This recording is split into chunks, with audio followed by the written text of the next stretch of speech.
Hi guys, welcome back to the channel. Today I've got two replays in the Italian Tier 9 Tech Tree Tank Destroyer, the CC-1 Mk.2.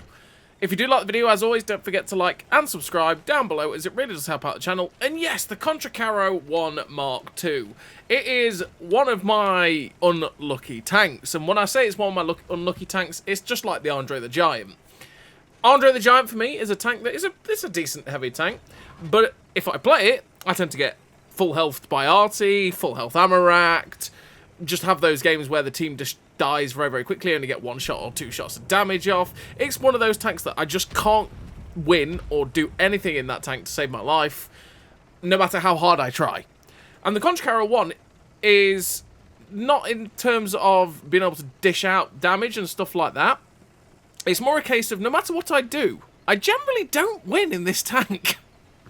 I actually have a 40% win rate in 67 games in this vehicle.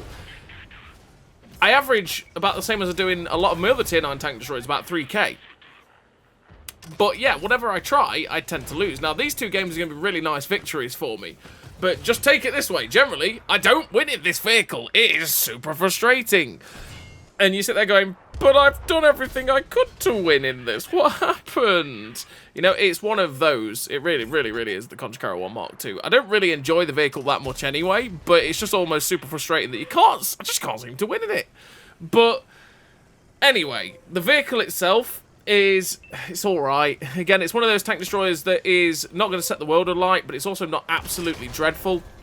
It just has some things that go with it that are pretty frustrating. In the fact that it's slow, it doesn't turn very quickly, the gun is exceptionally derpy, but it does like hitting quite hard, which is nice at 490 alpha.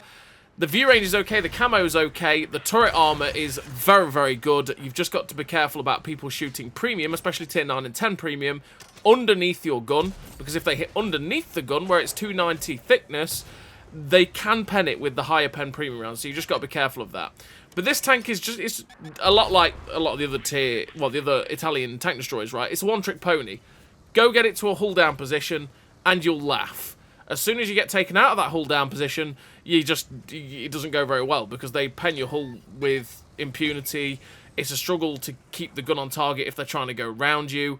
And like I say, the gun also loves to just go, miss. And you go, oh, okay. So the CC-1 Mk.2 has a 33 km/h top speed with the build that I run, an 11 km/h reverse speed, oh boy, that's terrible, with a 700 horsepower engine and 13.10 horsepower per ton ratio, which means it is a bit slow and sluggish to get to that top speed. And your top speed at 33 is slow as well, and that's running the traction system, as it is 30 km/h base. The 10% internal fire chance is not too bad. It doesn't get set on fire all that much unless you get shot in the engine bay at the back, so be careful of that. You've got 26.38 degrees a second hull rotation speed, and that is with helping it as much as humanly possible. That is a pretty poor hull rotation speed. It doesn't turn very quickly, this vehicle. With a 2.12 soft terrain resistance, a 1.1 medium terrain resistance, and a 1.01 firm terrain resistances, they aren't the best terrain resistances in the universe, after we've helped them out a little bit, which means you've got to be careful of the fact that that does sort of drag your top speed down a little bit too. Or in the ability to get to your top speed, that is. 313 meters of still concealment is pretty decent for saying we're not running the camo net. You can get that way better if you were to run the camo net, but I dropped the camo net for the traction system to be able to get that extra speed. 359 meters of on-the-move concealment means you are pretty easy to get spotted while you're moving, so you've got to be careful of that in your CC-1 Mk.2. 486 meters of view range is a decent amount of view range to be able to spot for yourself in this vehicle, but it's not the level that a few other tanks have at tier 9, but still 486 is good enough. 19.55 degrees a second on the turret rotation speed is very, very slow. This turret that only can turn 40 degrees to the left and 40 degrees to the right is very, very slow to turn, which just adds to the overall sluggish feeling of this vehicle. With a 0.22 accuracy during rotation, though, that is absolutely fantastic. With a 2.17 accuracy during movement, that isn't quite so good. You have 0.34 accuracy at 100 meters as well alongside that. So the aim circle, when you turn the tank and turn the turret, really doesn't bloom out much at all. But if you start moving, that's where the aim circle becomes rather large on this tank, and 0.34 accuracy isn't the most accurate tank destroyer in the universe at tier 9. With a 2.19 second aim time, That is a lot better than it is if you don't help it. Now, I help it out a hell of a lot because it is a really frustrating tank with how much the bloom does go out. And this gun takes... with how derpy it can be, it's real frustrating with how long it takes to aim it in. So I help the aim time out as much as possible, getting it down to that 2.19 second aim time. 10 degrees of gun depression means you are extremely flexible on ridgeline, which is what you've seen in this replay, which is exactly what the Conchicaro 1 Mark II wants. With that 21.07 second reload, which is 2.6k DPM, but you don't really pay attention to that too much because you are an autoloader. But you are an unusual autoloader like the rest of the Italian TDs, because you have an 8-second intra-clip reload, but a 21-second reload for the clip itself is actually pretty quick for the near 2k clip. But it's the intra-clip that's slow at 8 seconds. The whole point is you play these tank destroyers like they're single shots, and then when you've run out of shells, the clip itself will reload really, really quickly. So the way you're supposed to play them is to bluff out your opponents, so they never truly know how many shells you've got ready to put into them and be able to take them down. So they don't really know whether they can just all-in you or not, pretty much. You got 250 pen on the standard AP, with 325 heat pen and 127 penetration on the HE. The AP velocity is 1252 meters a second, and that is fantastic on this vehicle, with 756 meters a second shell velocity on the premium and the HE, which is very, very slow, so you've got to bear that in mind when you load those two rounds, because you've got to adjust your lead quite a lot, and it is quite a shock to the system when you switch between the AP round, which is actually really good at 1252, to that pretty poor shell velocity at 756. So you saw that first game finished with that 6.6k damage, and that was the perfect scenario for the Conchicaro 1 Mark II, where you're hull down, you're in a nice little corridor where hull down is king, and then we just kept slapping with this 490 Alpha gun, because it does hit hard, and it is very, very nice to have on this kind of TD that is very, very good hull down. Like I say, it's just the thing with the Conchicaro 1 Mark II that is pretty much the thing for all of the Italian TDs, in the fact that they are that one-trick pony, and that is really its only key strength and its key area. So what do I run in terms of recruit and equipment on this vehicle? Well, I run Born Leader, Rapid Reload, Sixth Sense, Situational Awareness, Track Mechanics, Steady Aim, Run and Gun, Clutch Braking with the Camouflage Expertise, the GLD, the Traction System, and the Optics. Optics to be able to get the 486 meters of view range, so I'm not out-spotted too easily. The Traction System to get the better top speed at 33, but also to have better track traverse mixed in with that clutch braking, so that we can at least try and turn the vehicle a little bit quicker, because it is very slow to do that otherwise. The GLD to get the aim time down to 2.19 seconds, as it does feel like it takes an age if I don't run the GLD. You could quite easily drop that for the camo net to get better camo on this vehicle. It's down to you and how you want to play the vehicle. I just like getting the gun aimed in a bit quicker, because otherwise it is exceptionally derpy. With the steady aim and run and gun to try and combat that derpiness, to get the better accuracy at 100 meters, and to get the better accuracy during movement, so that we can try and stop the aim circle from blooming out quite as much when we're on the move. That's how I run the vehicle, just to make it that little bit more comfortable for me. Like I say, there's always plenty of different ways you could run it. The GLD is one that you don't have to run. I just like making the aim time quicker, because it feels like it takes an age to aim in without it. But if you were to drop the GLD and run the camo net, you will get down to 254 meters of still concealment, which is absolutely fantastic for the Conchicaro Mark 1. Or Conchicaro 1 Mark II, we'll get there in the end, and will help you stay unspotted really easily in TD sort of situations. So it's really down to you and how you want to play the vehicle and how comfortable you feel. I just run the GLD because it's better for me generally. So this second replay, we're here on this map, which is in a very tier 10 game on Campbellberg. And on Campbellberg, we're pushing through the 1-2 line. Not really many of our team have gone to the 890. We do have a couple of people camping at F7, which should be able to hopefully cut off the attack down there a little bit if they do go that way. But we're just going to try and put the pressure up on people like this Super Conqueror, and we're going to try and make the plays to cut off their campers that will be along this line. So we've got a shot towards the side of the Chaug.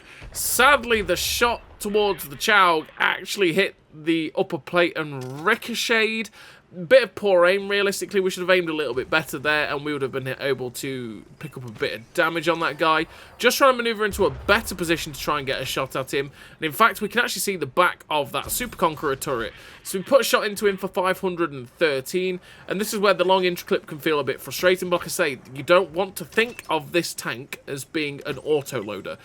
So you don't want to go, aha, I'm an autoloader, I will YOLO this person and drop my clip, because it's not going to go very well.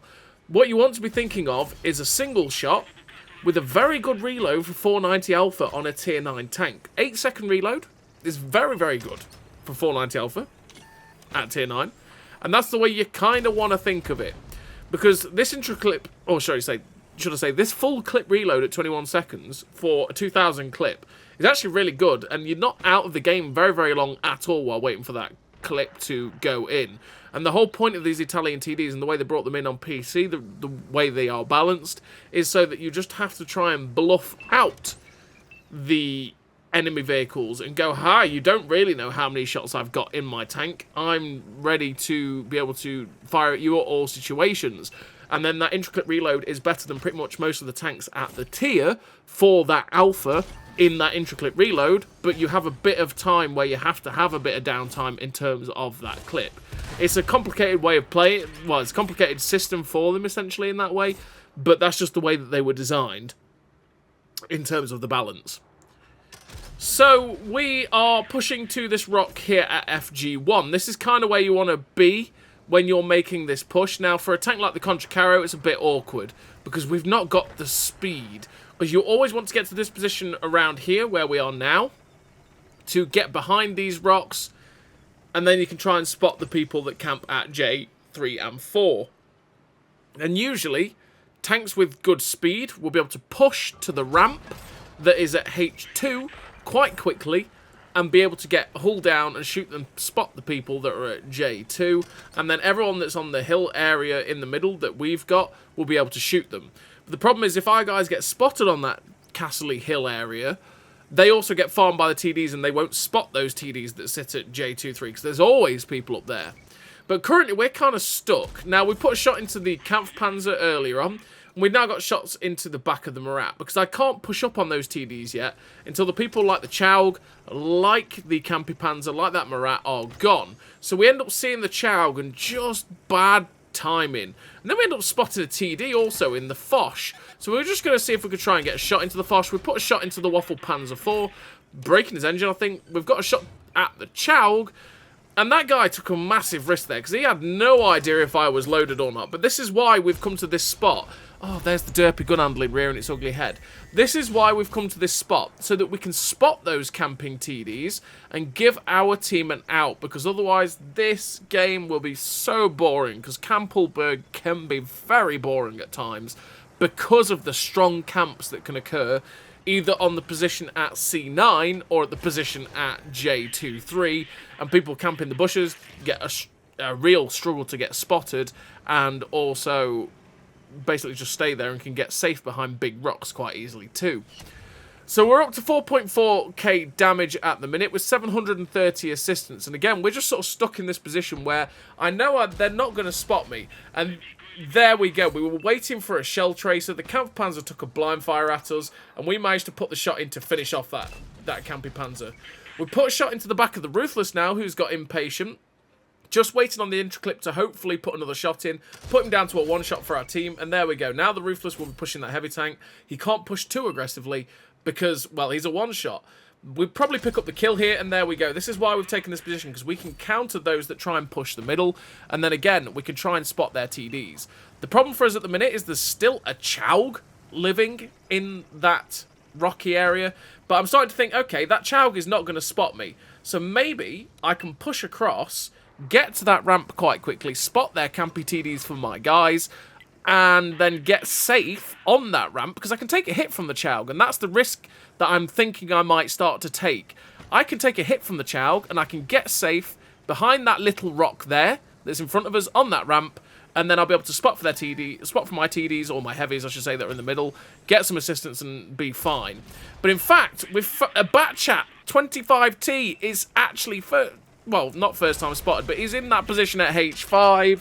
He spotted us, was made the cross. The 114 SP2 put a shot in, and that meant we couldn't take a shot from the Chow. But making that push has ended up getting that 114 SP2 killed. And we're finished with the 3 kills, 6,060 damage, 2.7k damage. The Pascucci's, the high caliber, the sniper medal, the ace tanker, with the 1825 base XP. A really nice game there for the Conchicaro 1 Mark II, which, yeah, we just got unlucky there with that push and with that Batchat being in that position. But we got all the assistance damage on the 114 SP2, and that helped us eventually take down the game because he was the last TD camping on that hill, and that meant our team could push around and kill them.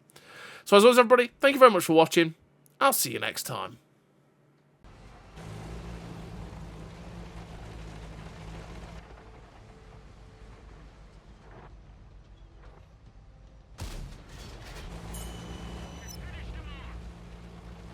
A great success!